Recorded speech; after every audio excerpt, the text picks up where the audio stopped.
What is going on, everybody? I want to talk about three, I guess you would say, kind of unexpected obstacles I found in being a creator, a motovlogger right now in this day and time, because it's always changing, always evolving. And these are a couple of the things that I did not expect when I was getting into it.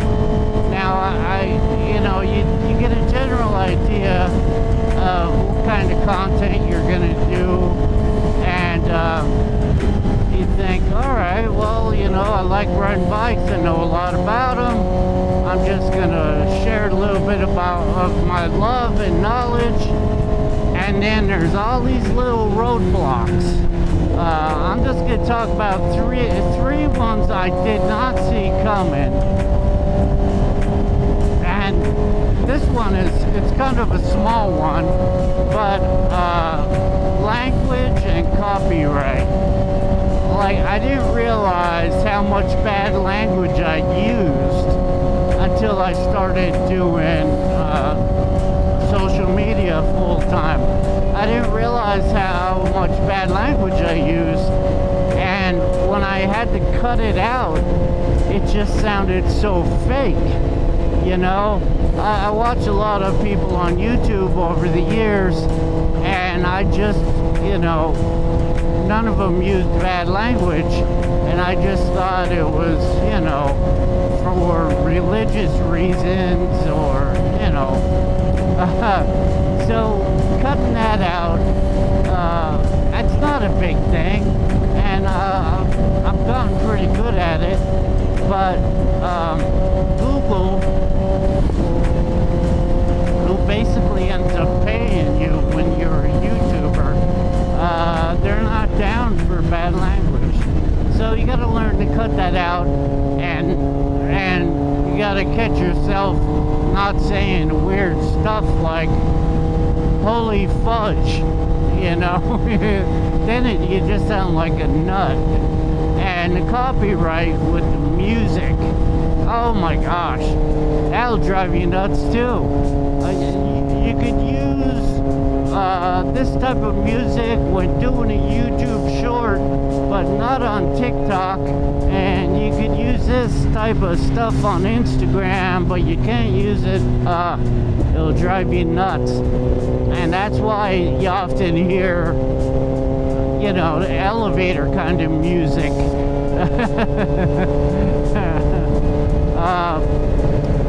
Number two, I guess, is a little bit bigger of an issue, and I did not realize that people's attention spans are so short. And because of social media and cell phones and technology, it's getting shorter and shorter and shorter. The average attention span kind of video is 13 seconds. It drives me crazy. Like, I'm not a fast talker, but I notice if I'm doing a video and I stop talking for 30 seconds, it seems like a lifetime, and people click off and are gone. So you got to keep the mouth going or the action going, and sometimes even if you're tearing up the road and it's a good ride and it's interesting, if you're not talking, people will still click off, because they don't feel the sensation that I'm feeling right now. They just looking at it on a tablet or a phone. So to get people to watch the long form videos, which I really love, you've got to have content that'll keep them watching for more than a few seconds, and that's more of a challenge than you think. And I think the number one biggest change has been the pushback, especially by YouTube and TikTok, on hooliganism, breaking the law, Jigsaw. Let's just say Jigsaw is the reason for number one. And I understand it to a point. I think that if I'm on an open road like this, and there's no danger to anybody else, I think it should be allowed. But it's too hard to police that way. So they just, anything that's kind of illegal is over with. Or you can post it, but then you don't get paid for it. So this was all happening as I was starting my channel. So what I've tried to do is just grow slowly and not post any of the crazy riding, anything that's gonna, you know, that's considered a no-no. But you know, that slows things down, and you're not always given a true picture of who you are. I'm not a terrible lawbreaker, but all of us out here speed a little bit, you know, and especially on a bike like this. But if I try and do it in the least risky manner possible, you know, choosing backcountry roads with nobody else around. And hey, it's something you're learning to deal with, though, and it's probably a good change, because you'll get impressionable people that see somebody getting on a bike like this.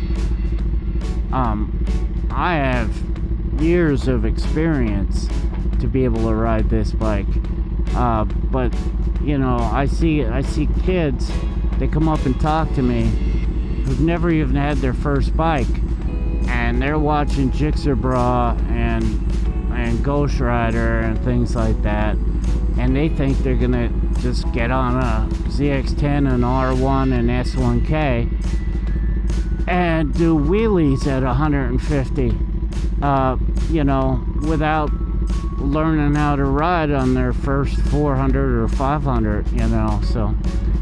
So it's probably a good thing, but it's still a pain. I'd rather that everything was allowed and we could just police it ourselves, you know. But that's not going to happen. So we learn to do it on our own, right? Riding like this, I have to keep to a minimum and slow down.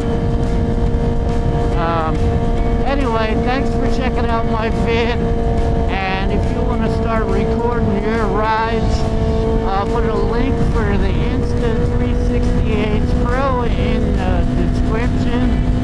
That's the 1RS up there on my handlebar. And I edit my videos with CapCut Pro. And I will put a link to CapCut Pro in the description, and you'll get a free week if you buy Pro.